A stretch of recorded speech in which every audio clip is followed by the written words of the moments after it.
નમસ્કાર વિદ્યાર્થી મિત્રો, આપ સર્વે વિદ્યાર્થી મિત્રોનું સહૃદય હાર્દિક હાર્દિક સ્વાગત છે આપણી ચેનલ ગુરુ જ્ઞાન શાળાની અંદર। તો મિત્રો, આજે આપણે ધોરણ 9 વિષય વિજ્ઞાન આપણી આસપાસ દ્રવ્ય ના મિત્રો સ્વાધ્યાયનું સંપૂર્ણ સોલ્યુશન કરવાના છીએ।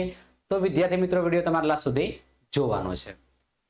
તો વિદ્યાર્થી મિત્રો, અગાઉ આઈ બટન પર ક્લિક કરી મિત્રો અને સમજૂતી સાથેનો વિડીયો અમે અપલોડ કરેલો છે, એ તમે મિત્રો જોઈ શકો છો।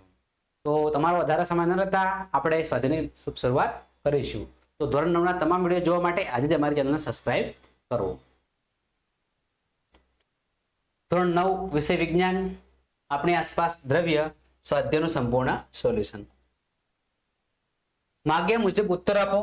નીચે દર્શાવેલ તાપમાનને ડિગ્રી સેલ્સિયસમાં ફેરવો। ડિગ્રી સેલ્સિયસમાં આપણે ફેરવવાનું છે, બરાબર છે। કેલ્વિનમાં હોય છે એને આપણે શેમાં ફેરવવાનું છે મિત્રો? સેલ્સિયસમાં ફેરવવાનું થાય છે। તો હવે શું કરવું? તો જે રકમ છે 293 કે છે, સેલ્સિયસમાં ફેરવવા માટે 273 વડે આપણે બાદ કરવાના છે। એટલે સંખ્યા હોય છે એને આપણે 273 વડે શું કરવાનું છે? ફક્ત બાદબાકી કરવાની થાય છે। તો શૂન્યમાંથી શૂન્ય જશે એટલે શું મળશે બાળકો? શૂન્ય મળશે। 9 માંથી 7 જશે એટલે 2 મળશે અને 2 માંથી 0 જશે એટલે 2, એટલે આપણને 20 સેલ્સિયસ મળે છે। તમે જોઈ શકો છો કે 293 માંથી 273 સેલ્સિયસ બાદ થાય એટલે 20 સેલ્સિયસ આપણને મળે છે। 470 કે માંથી આપણે 273 બાદ કરવાના છે એટલે આપણને કેટલા મળશે? 197 અંશ સેલ્સિયસ આપણને જોવા મળે છે। તો તમે જોઈ શકો છો, વ્યવસ્થિત લખી શકો છો। ત્યારબાદ આપણે કેલ્વિન, હમણાં આપણે સેલ્સિયસમાં ફેરવ્યું છે, હવે આપણે કેલ્વિનમાં ફેરવવાનું છે। કેલ્વિનમાં ફેરવવા માટે 273 એડ કરવાના। મિત્રો યાદ કેવી રીતે રાખવું? તો આપણે એબીસીડી તો જાણીએ છીએ કે પહેલા સી આવે છે પછી કે આવે છે, બરાબર છે। આ બંને માટે 273 જ છે, 273 શબ્દ। હવે સામા પ્લસ કરવા, સામા માઇનસ કરવા, આપણે ખાસ ધ્યાન રાખવાનું હોય છે। અમુક પ્રશ્ન એમ પૂછાય છે કે સેલ્સિયસ માંથી કેલ્વિનમાં ફેરવો, અમુક પ્રશ્ન એમ પૂછે કેલ્વિન માંથી સેલ્સિયસમાં ફેરવો। હવે તમે જાણતા હશો કે જોઈ શકો છો આપણે કે સેલ્સિયસ માંથી આપણે કેલ્વિનમાં ફેરવવાના છે। મતલબ કે એબીસીડી માં સી પહેલો આવે છે કે પછી આવે છે? પછી આવે છે એટલે આપણે સરવાળો કરવાનો છે, જો પહેલા આવે તો માઇનસ કરવાનો છે। એટલે આપણે એક વસ્તુ યાદ રાખવાની છે, બીજું ઓટોમેટિકલી આપણને યાદ રહી જશે।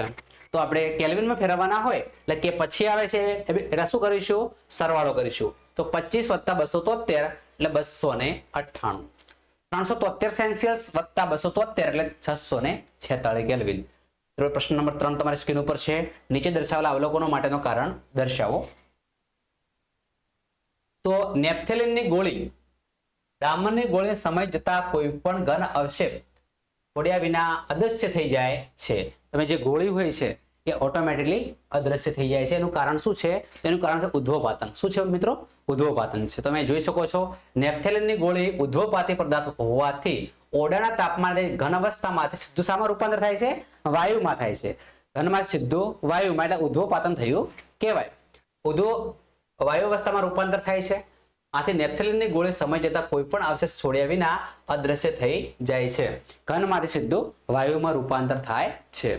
પ્રશ્ન નંબર 2 છે, આપણને અંતરની સુગંધ એટલે કે સુવાસ ઘણા લાંબા અંતર સુધી આવે છે, આનું શું કારણ છે? તો અંતર એક બાષ્પશીલ પ્રવાહી છે, બાષ્પશીલ પ્રવાહી છે તેથી તે વાયુના અણુ સામે ભળી જાય છે અને હવાના અણુ સાથે લાંબા અંતર સુધી ગતિ કરે છે। આપણને સુગંધ, અંતર સુગંધ માટે લાંબા સમય સુધી રહેશે। અંતરનું શું થાય છે મિત્રો? બાષ્પ થાય છે અને બાષ્પશીલ પ્રવાહી છે એટલે લાંબા સમય સુધી ટકી રહે છે। પ્રશ્ન નંબર 4 તમારી સ્ક્રીન ઉપર છે। નીચે દર્શાવેલા પદાર્થો તેમના કણો વચ્ચેના વધતા જતા આકર્ષણ બળ અનુસાર યોગ્ય ક્રમમાં ગોઠવો। તમે જોઈ શકો છો, તો પહેલા પાણી આપેલું છે, અહીંયા ખાંડ આપેલું છે, ઓક્સિજન આપેલું છે। તમે જોઈ શકો છો ઓક્સિજન છે મિત્રો વાયુ છે, એટલે વાયુ મિત્રો પહેલા આવશે, પછી પાણી આવશે, પાણી પ્રવાહી છે, ત્યારબાદ ખાંડ આવશે। તો ખાંડ તમે જાણતા હશો ઘન છે। તો પહેલા ઓક્સિજન, પછી લેસ ધેન પાણી, લેસ ધેન ખાંડ, આ રીતે મિત્રો આવશે, તમે લખી શકો છો। ત્યારબાદ હમણાં જ આપણે વાત કરી કે નીચે દર્શાવેલ તાપમાનને પાણીની ભૌતિક અવસ્થા કઈ છે? અવસ્થા આપણે નક્કી કરવાની છે। તો 25 અંશ સેલ્સિયસ જો તાપમાન હોય એટલે એ વસ્તુ શું મળે છે? આપણને પ્રવાહી સ્વરૂપે જોવા મળે છે। 0 અંશ સેલ્સિયસ હોય એટલે ઘન અવસ્થા પણ હોઈ શકે અને પ્રવાહી અવસ્થા પણ જોવા મળી શકે છે। 100 અંશ સેલ્સિયસ હોય એટલે પ્રવાહી પણ હોઈ શકે અને વાયુ પણ અવસ્થામાં હોઈ શકે છે। નીચેની સત્યતા ચકાસવા માટે કારણ આપો। તો પાણી ઓરડાના તાપમાને પ્રવાહી સ્વરૂપમાં હોય છે તો પાણીનો આકાર ચોક્કસ કે કદ હોતું નથી. ઓરડાના તાપમાને પાણી સરળતાથી વહી શકે છે. આથી પાણી ઓરડાના તાપમાને પ્રવાહી સ્વરૂપે જોવા મળે છે. તો મિત્રો પાણીનો જે આકાર હોય છે એ મિત્રો પરફેક્ટ હોતો નથી. જે પાત્રમાં આપણે ભરવામાં આવે છે એ પાત્રનો આકાર ધારણ કરી નાખે છે. પ્રશ્ન નંબર 2 છે લોખંડની તિજોરી ઓરડાના તાપમાને ઘન સ્વરૂપમાં હોય છે.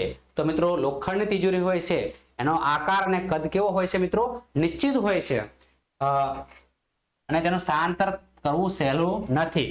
એક જગ્યાએથી બીજી જગ્યાએ લઈ જવી બહુ મુશ્કેલ છે. તે કઠણ અને મજબૂત હોય છે.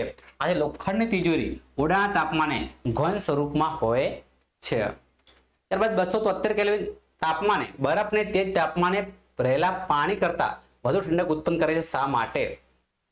તો બરફ પાસે રહેલી ઉર્જા પાણી કરતા વધુ હોવાથી બરફ પાસે રહેલી ઉર્જા પાણી કરતા વધુ માત્રામાં હોવાથી તે ઠંડક ઉત્પન્ન કરે છે. પ્રશ્ન નંબર 8 છે ઉકળતું પાણી અને વરાળ પૈકી દજાડવાની ક્ષમતા કોનામાં વધુ માલુમ પડે છે? તો સ્વાભાવિક છે ઉકળતું પાણી હોય કે વરાળ હોય તો વરાળમાં તમે દાઝવાની શક્યતા વધારે હોય છે. તમે જોઈ શકો છો અને પ્રેક્ટિકલ પણ જાતે તમે કરી શકો છો બાળકો. ત્યારબાદ નેક્સ્ટ પ્રશ્ન તરફ આગળ વધીશું. નીચે દર્શાવેલા આકૃતિ માટે ABCD EF ની અવસ્થા રૂપાંતરમાં નામાંકિત કરવાનું છે. તમે અહીંયા જોઈ શકો છો. તો મિત્રો આપણે અહીંયા જે આકૃતિ આપી છે તો પહેલા અહીંયા ઘન છે, પછી પ્રવાહી છે અને પછી વાયુ છે. આ પ્રશ્ન પરીક્ષા મિત્રો 100% જોવા મળશે. 4 માર્ક્સની અંદર પ્રશ્ન પૂછવાનો ફૂલ ચાન્સીસ છે મિત્રો. વ્યવસ્થિત તમારા ચોપડાની અંદર લખી દેજો સ્વાધ્યાય અને ત્યારબાદ આ પ્રશ્ન વ્યવસ્થિત મિત્રો તૈયાર કરી લેજો. તો હવે ઘન અવસ્થા છે તો ઘનમાંથી પ્રવાહી થાય તે શું થયું કહેવાય? આપણે એ તરીકે પ્રશ્ન પૂછ્યો છે. તો ઘનમાંથી પ્રવાહી એટલે ગલન થયું કહેવાય. શું થયું કહેવાય? ઘન ગળી અને પ્રવાહી થયું છે મિત્રો. ઘન ગળી અને શું થઈ ગયું છે? પ્રવાહી. ત્યારબાદ બી આપણે દેખવાનો પ્રયત્ન કરીએ તો બી માં શું છે? તો પ્રવાહીમાંથી વાયુ થયું છે. શું થયું છે? પ્રવાહીમાંથી વાયુ. જે પાણી હોય છે એની મિત્રો વરાળ બને છે. સ્વાભાવિક છે. શું થયું કહેવાય? બાષ્પ થયું કહેવાય. શું થયું કહેવાય? બાષ્પ. એટલે આપણે કહી શકીએ બાષ્પીભવન. ત્યારબાદ આપણે ઓપ્શન નંબર સી જોઈએ. તો ઓપ્શન નંબર સી શું કહે છે? વાયુમાંથી પ્રવાહી. ઓપ્શન નંબર સી માં શું પૂછ્યું છે? વાયુમાંથી પ્રવાહી. એટલે વાયુમાંથી મિત્રો પ્રવાહી થાય એટલે સંઘનન થયું કહેવાય. શું થયું કહેવાય? સંઘનન. ત્યારબાદ ઓપ્શન નંબર ડી જોઈ શકો છો. પ્રવાહીમાંથી ઘન. એટલે ઘનીકરણ.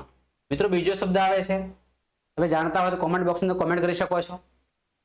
ઠારણ પણ આપણે કહી શકીએ. ઠારણ. ત્યારબાદ આપણે ઈ તરફ આગળ વધીશું. તો એમાં શું છે બાળકો? તો એમાં સીધું ઘનમાંથી વાયુ. શું છે? ઘનમાંથી સીધું આપણે વાયુમાં રૂપાંતર. તો ઘનમાંથી સીધું વાયુ એટલે આપણે હાલ પ્રશ્ન ભણી ચૂક્યા કે ઘનમાંથી વાયુ મતલબ કે નેપ્થેલિનની ગોળી હોય છે એ અમુક સમયે લુપ્ત થઈ જાય છે તો ઘનમાંથી વાયુ થયું કહેવાય. તો શું થયું કહેવાય? ઉદ્ધવપાતન થયું કહેવાય. શું થયું કહેવાય? ઉદ્ધવપાતન. આ પણ પ્રશ્ન પરીક્ષા માટે ખૂબ જ ઇમ્પોર્ટન્ટ છે. ત્યારબાદ તમે જોઈ શકો છો એફ મિત્રો વાયુમાંથી સીધું શામાં રૂપાંતર કરવાનું છે? ઘનની અંદર. આપણે લાસ્ટ ઓપ્શન છે એફ. વાયુમાંથી ઘન એટલે કે મિત્રો ઘનીકરણ પણ થયું કહેવાય. તો મિત્રો આ છે આપણો આજનું સ્વાધ્યાયનું સંપૂર્ણ સોલ્યુશન. તો વિદ્યાર્થી મિત્રો તમને મારો વિડીયો ગમ્યો હોય તો અચૂક લાઈક કરો, તમારા મિત્રો સુધી શેર કરો જેથી એમને પણ ફાયદો થાય અને તમને પણ ફાયદો થાય. અને જો ચેનલ પર મિત્રો નવા હોય તો ચેનલને અચૂક સબસ્ક્રાઇબ કરો અને બાજુમાં આપેલા બેલ આઇકનને પણ પ્રેસ કરો જેથી કરીને આવનારા વિડીયો નોટિફિકેશન સૌપ્રથમ વિદ્યાર્થી મિત્રો તમને મળતી રહે. ફરી મળીશું નવા વિડીયો સુધી. ત્યાં સુધી આવજો. જય હિન્દ, જય ભારત.